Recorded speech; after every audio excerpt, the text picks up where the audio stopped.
To all the esteemed researchers listening in, welcome. We all know that feeling, don't we? Pouring months, sometimes even years of hard work into a manuscript only to face rejection. While in this session, we're going to do more than just list the common pitfalls. We're going to uncover the strategic thinking that separates a rejected paper from an accepted one. And this guidance is brought to you by us here at the Scopus Research Hub. Our whole mission is to make your journey to publishing in top-tier journals just a little bit easier.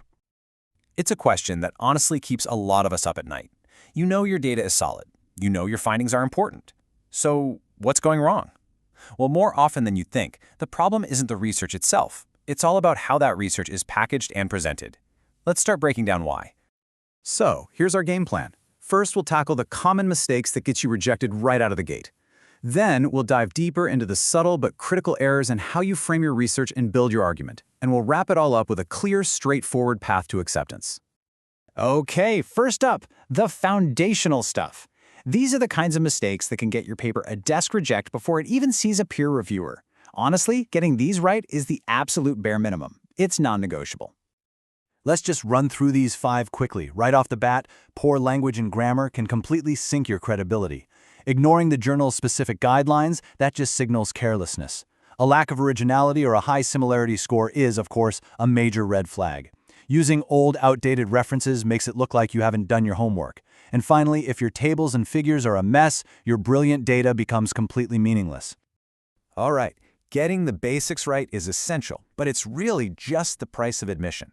Now, let's get into the more nuanced, hidden mistakes that can kill an otherwise great paper, and it all starts with how you frame your work. You have to think of your title and abstract as the movie trailer for your research. They are the very first thing an editor or reviewer sees. If your title is vague, you won't attract the right people. And if your abstract just describes what you did without punching home the novelty, the methodology, and the significance, well, it's not a summary, it's a wasted opportunity. It needs to be a powerful pitch. Now, at the very heart of any successful paper is this one concept, the research gap. And this isn't just some academic buzzword. It's the answer to the most important question. So what? You have to be able to point to the existing body of knowledge and say, right here, this piece is missing, and then position your work as the thing that fills it. If you don't do that, the reviewer is left thinking, why does this study even need to exist? And this is where you prove that gap exists, in the literature review. A weak, superficial review is just a laundry list of what other people have said. It's a summary.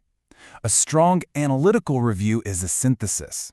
It identifies patterns, points out contradictions, and uses all of that to build a rock-solid case for the exact gap your research is about to fill. It shows you're not just reporting on the conversation, you're an active participant in it. So we've nailed the basics. We know how to frame the work. Now we need to go even deeper, into the very core of your manuscript, the argument itself. This is where the real rigor of your research is put to the test. A classic weak spot is the methodology section. It is not enough to just give a recipe of the steps you followed. You have to justify every choice. Why this particular method over another? Why was it the absolute best tool to answer your research question? A clear justification is what gives your results their credibility. Now imagine you're a reviewer. You're reading through the results, and you see a key finding presented just like this. A single number, 75%. Okay. But what does it mean? That's the question screaming in the reviewer's head. Presenting your data is only half the battle. The other, arguably more important half, is telling us what it means. You have to interpret it, connect it back to your central question, and place it in the context of what's already known. And that same principle applies all the way to your conclusion. A weak conclusion just rehashes the results and then ends with that tired cliché, more research is needed. A strong conclusion, though, that's your final, powerful statement.